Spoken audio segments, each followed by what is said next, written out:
It's a low bar. It may be a low bar, but I definitely I want listeners to hear your comedic style. Oh, no. No, seriously. You just told me a joke.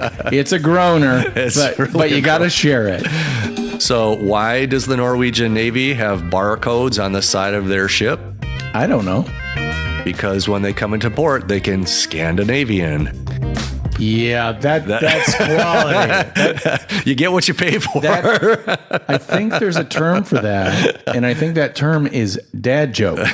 That's exactly where I found it. Oh my gosh. Well, anyway, it makes sense because you've always had a passionate interest in the military, and so I don't know about your background in terms of genealogy, but do you have any Norwegian? No, not that I'm aware of. Mostly Irish, Scottish, and German. So yeah, and a mix of everything else. So like most people.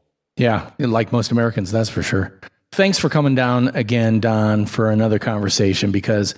As you know, Nonfiction Brandversity and the Nonfiction Brand podcast are all about personal branding, small business branding, and what I think Mark Schaefer has brilliantly surfaced to the world, the idea that company brands don't exist anymore, at least in terms of power. What's more powerful? A personal brand, the people that work for the company. Absolutely. And I wanted to talk to you today specifically about you and your relationship to the University of Wisconsin-Madison. Now, again, I just want to set things up for listeners. Don has worked at the University of Wisconsin-Madison, a top 25 research university in the world for how many 20 years? 20 years. So the UW-Madison has people coming from around the globe. It attracts people from around the globe, mainly because of its brand. I've talked to some Chinese students who the first day they set foot on campus was the first day they had classes. I mean, they came and I asked them, why did you choose Madison? And they said, we looked at the list of the top universities in the field I was interested in. I selected Madison. So that's an excellent example of corporate branding or entity branding, whatever you want to call it. But a lot of that brand is based on the quality of the personal brands that have worked at the University of Madison for over 100 years. Yes, absolutely.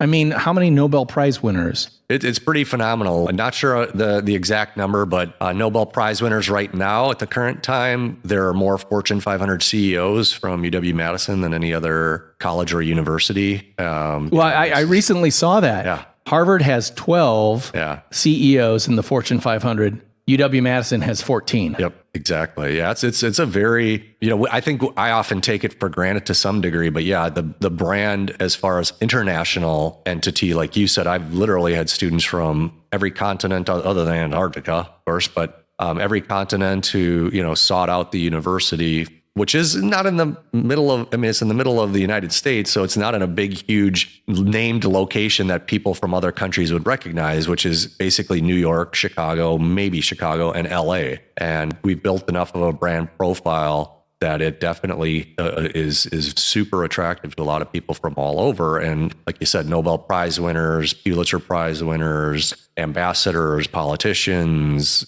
all different kinds of things, CEOs. It's an impressive list for sure. So in discussing everything we just talked about, we're making a really strong argument for corporate branding or entity branding. And that was what everything was. If you worked for IBM, that said everything about you. Yes. That has changed. And it never really wasn't, or the idea of personal branding was always there for some people. The people who became named despite whatever organization they were. Like if one of the things in one of my presentations, I'll throw up a picture of Babe Ruth and say, who is that? Audience will say Babe Ruth. They'll go, how do you know that? You say, I don't know. I say, none of us have ever seen him play live. He's no longer the leader in home runs. And yet, all you have to do is show a picture of Babe Ruth and everybody knows it. He was a personal brand. Oh, absolutely. In baseball, no matter what position he played on the field. And by the way, I follow up with, and what position did he play? Nobody knows. Well, he did start as a pitcher. And he was a phenomenal pitcher, actually. You're right. He would have been Hall of Fame. Absolutely. But then they saw he could hit and said, we'll put you in left field. Yeah. So he wasn't about his position. He was about himself and what he could do. His most powerful self happened to be a self holding a bat. And so we know that he played for the Yankees. I mean, most people probably know that, or anybody into sports would know that. But very few people would be able to say left field. He played left field. And he started with the Red Sox, and the Red Sox made a bad trade. Oh, my God. That's a whole nother story. Well, it is. But I'm pointing to the fact that these entities, I mean, New York Yankees, an incredible brand, had an incredible brand playing for them. Absolutely. I mean, putting it in terms of you and working at the university, you've got this incredible, what sometimes I'll describe as an umbrella brand. Mm-hmm. But under that umbrella are experts in nuclear physics, in linguistics, and human ecology of all different types of things and all that stuff. And I've watched you. You are actively building your personal brand within the fields of social media and marketing, specifically kind of in that communication, social media area in a big way. Why are you doing that? I think there's a couple of reasons, and I want to tap into one of the things that you had mentioned about Mark Schaefer's book. And I think one of the key things to take away is we need to be thinking always about audience and what are the expectations as far as culture. And one of the things that we know from research is that millennials and Gen Zers, which you're talking approximately 38-year-old people and younger, are looking to feel a sense of connection to places that they purchase from. So they're looking for some sense of shared value, some sense of shared meaning. Of course, you're always going to have your people who buy just on price, but people essentially want to know who they're interacting with and what they stand for to some degree. And I think that's where it behooves places like the University of Wisconsin-Madison, as an example, has over 40,000 students, and I don't even remember how many employees. But one of the things people are looking for is what types of people make up this organization? What types of people, what is the organization culture like? What are the people inside it like? What's it like to be there? It's almost like you can use social media as a way to get a tour, so to speak, of what the culture and people at a place are like. And I think for me, part of it is just extending the impact of what we do on campus. One of the things in my teaching role, outside of my consulting role, in my teaching role, I take very, very seriously is there's something called the Wisconsin Idea. And the Wisconsin Idea, for those of you who don't know, is essentially one of the former high-ups at the university years and years ago said, the mission of the university is to take what is learned on campus and extend it to every corner of our state. So what happens on campus has to be shared because we're a public university.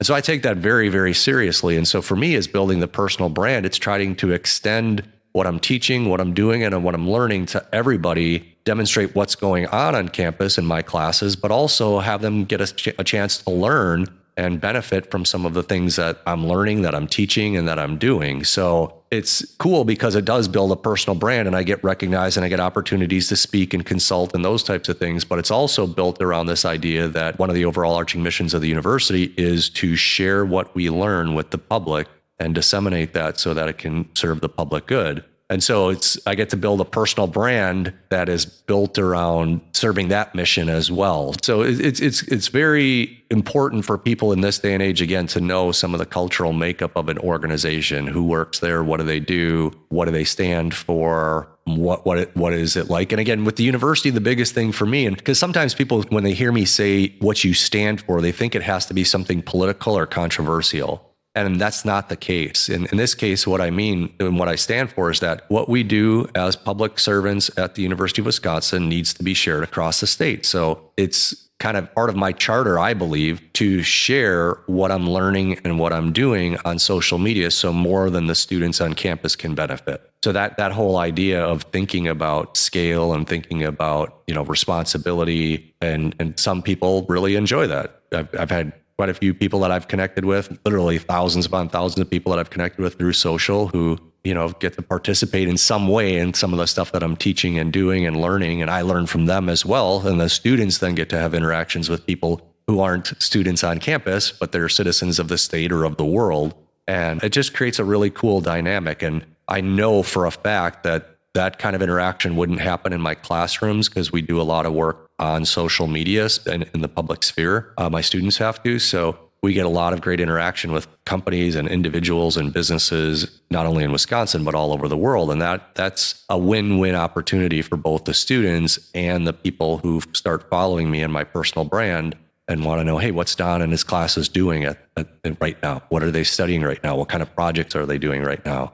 And again, they can learn from me and my students, and vice versa. We get a chance to interact and learn and make connections that benefit us as well. I once heard the Wisconsin idea kind of summarized as the boundaries of the university are the borders of the state of Wisconsin.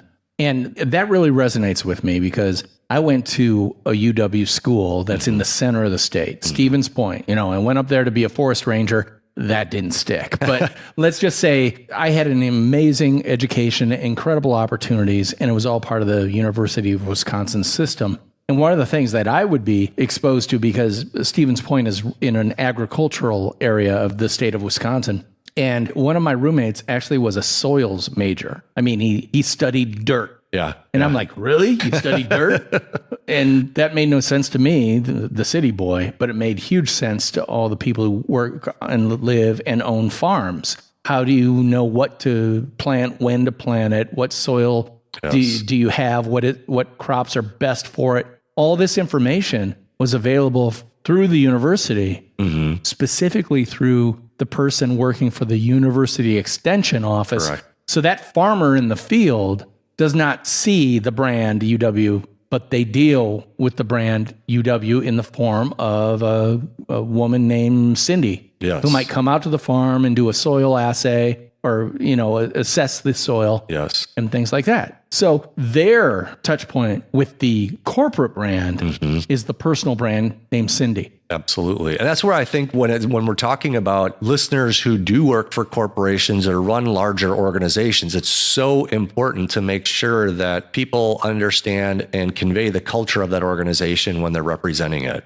That, personal brand doesn't mean you do whatever you want, whatever you want. It means you do it with under the umbrella of. So for example, with the university, my role there is to try to extend the education that I try to provide to my students. And so I limit what I do, and it's almost unlimited content, but to things that are focused on what the university would want me to talk about, as though I'm going out and I'm speaking at an event. Because online I am, when I'm doing things under my university hashtag and things like that, I am representing the university, and you need to be thoughtful about that. But what that does, though, is it humanizes the organization. So, what you're talking about was what Cindy does in that example is she humanizes the UW Extension and the University of Wisconsin because she is the person in the field. And if she understands what the company stands for, she can embody those values. And that's where I think it's important. Like with the university, one of the missions that comes, and it's not forced on us, but one of the charter umbrella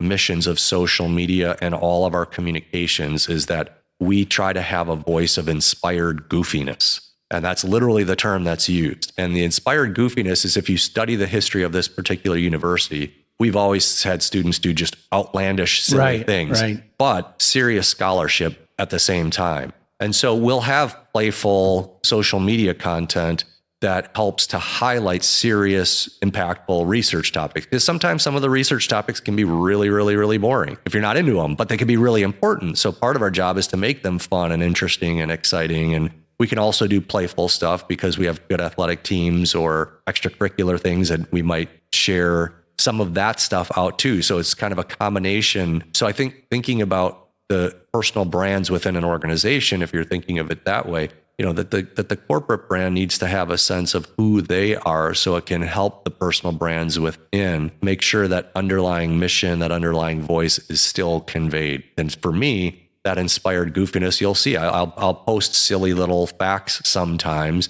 and I'll couple that with things that are based in deep scholarship or deep research. But I do it I try to do it. I like to be, as you heard from my bad joke at the very beginning, I like to do it in a playful, non-serious way at times. So I think that's something that, as you think about, is it possible for me to allow my charges, my employees, to develop personal brands as a part of my corporate organization? The answer is absolutely yes. And give them boundaries, give them not super restrictive boundaries, but boundaries of saying, this is what we stand for. This is what our mission and purpose is. And so have at it. But our job is to do this. So, use this as your filter of, are you inspiring people? Are you being playful as you inspire people? And if so, go for it. And, for some people that the inspired or the goofiness part isn't part of their personality. So they go more with just the inspired.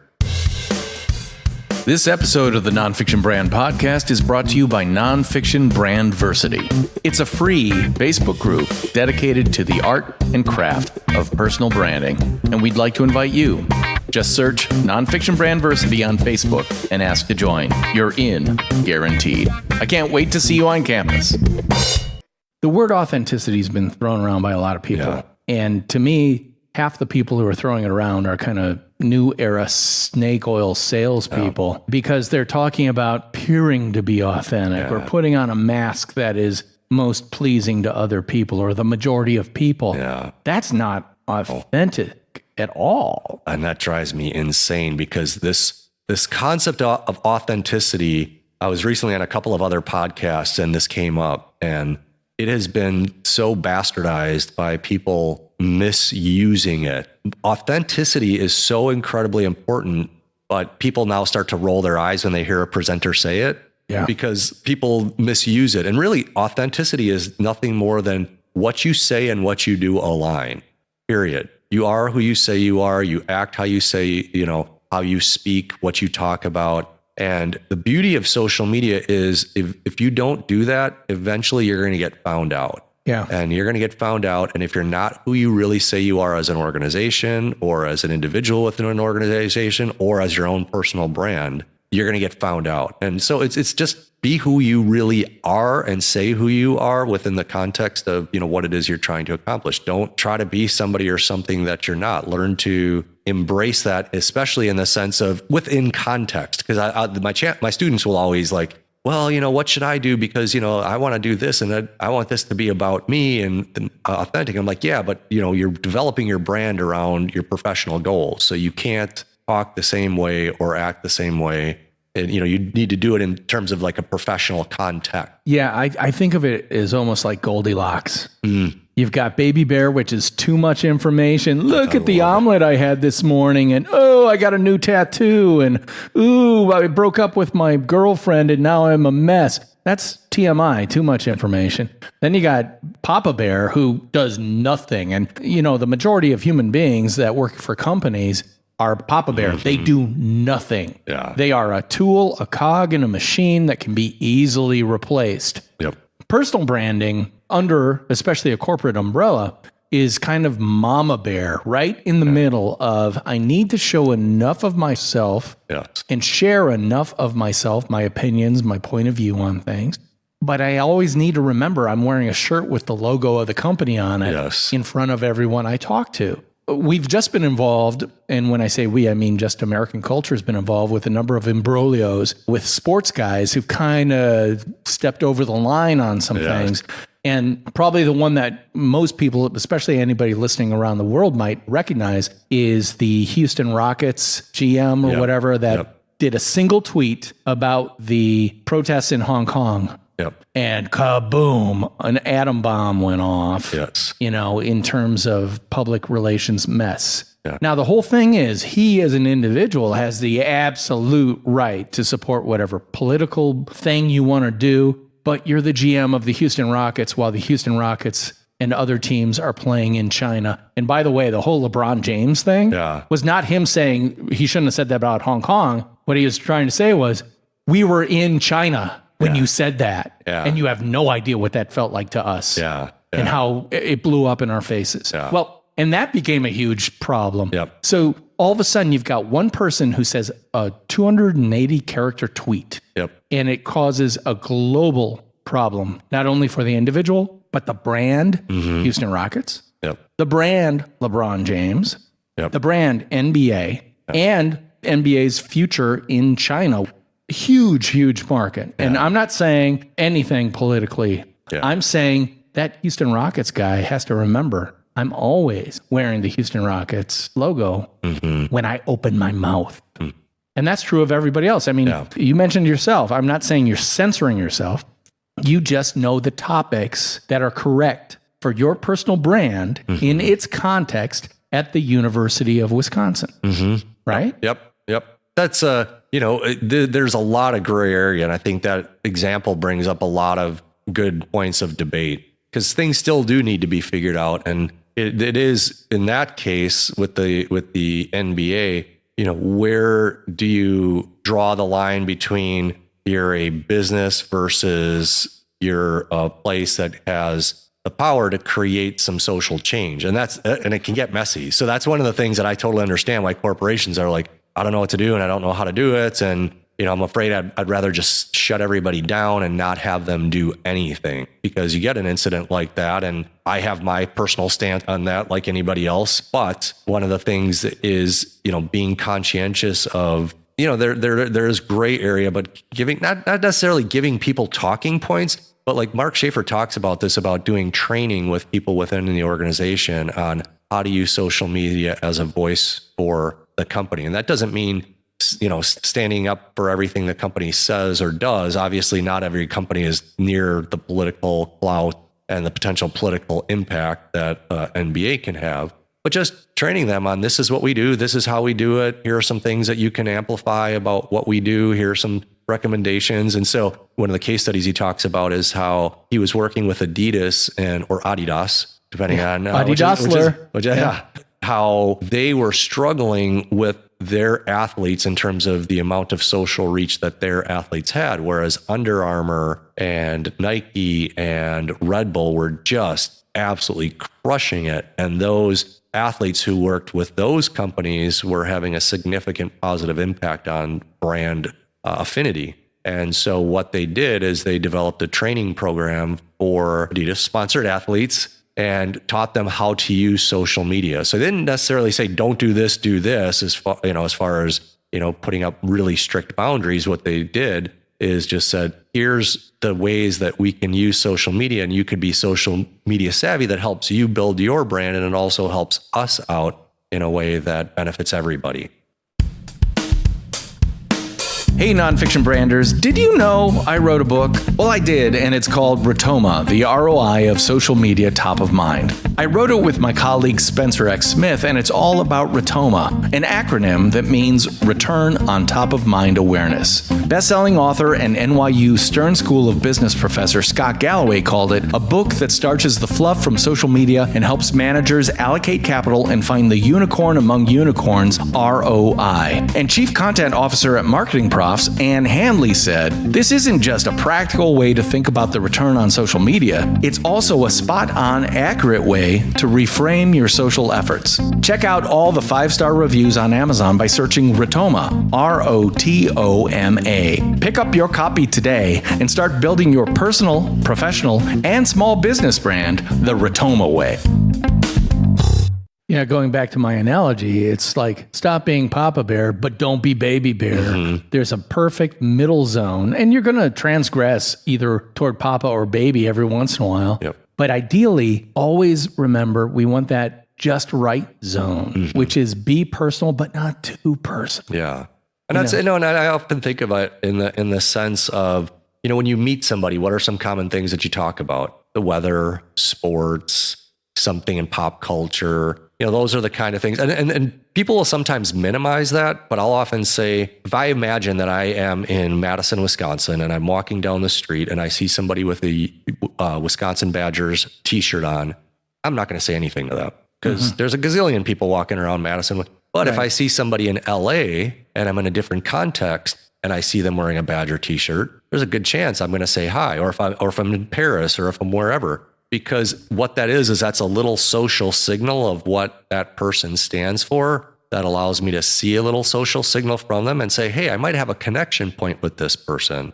And that's where, putting some things out about things like topics like, again, sports, weather, pop culture stuff, little fun factoids on stuff can be little social signals that allow people to connect on a human level. And it allows them to be able to make some connections that start conversations. Again, you and I are both dog people. Right. I cannot count how many times people have approached me because I was walking my dogs and they wanted to pet them. And had I not had the dogs, they would have never come near me. That's right. And so it's those little social signals, dog, or tweeting out something about a sports team or about something that's happening on a reality show or whatever, can be little social signals that can help make some connections and some impact on and start building rapport with people and showing. NASA, I think, does a great job of this. Yeah. Where they show a lot of photos of the astronauts just having a great time. The other day, not too long ago, they did the first all-female, all-women spacewalk. Right. And, you know, the pictures of the astronauts who went and did the spacewalk, they looked like they were having a great time. Yeah. You know, it wasn't these serious, stern, you know, totally scientific, you know, we're here just, it was, holy cow, this is really cool, you know? Well, and I can only think of the thousands of little girls who saw that and for the first time saw what was possible for them if they shared that interest. You know, it's that old saying, you got to see it to be it. Yep. It's not just I have to envision it in my mind. I have to see it on stage. I have to see it in space. I have to see it on planes. There was another thing that I saw on LinkedIn. Delta flew a plane full of girls from Salt Lake City, I think, to, well, wherever, to a NASA facility with an all-female crew. Yep. So there's the all-female crew with a whole plane full of girls because they were boosting the idea of women in aviation. Absolutely. That is great social sharing. Absolutely. That is totally inspiring without having some type of insipid motivational quote. Yep. That photo showed and said more and did more for Delta and NASA and STEM education for girls than 1,000 inspirational blah, blah quotes. No doubt about it. Well, I'm here talking with Don Stanley of the University of Wisconsin Life Sciences Communication Department, and we're talking about personal branding, entity or company brands, how they work together, and we're going to continue that conversation in next week's episode. But for now, we got to wrap it up. So I'm DP Knudten for the Nonfiction Brand Podcast and Nonfiction Brandversity, and he is Don Stanley. And we'll be talking to you next week. Bye-bye.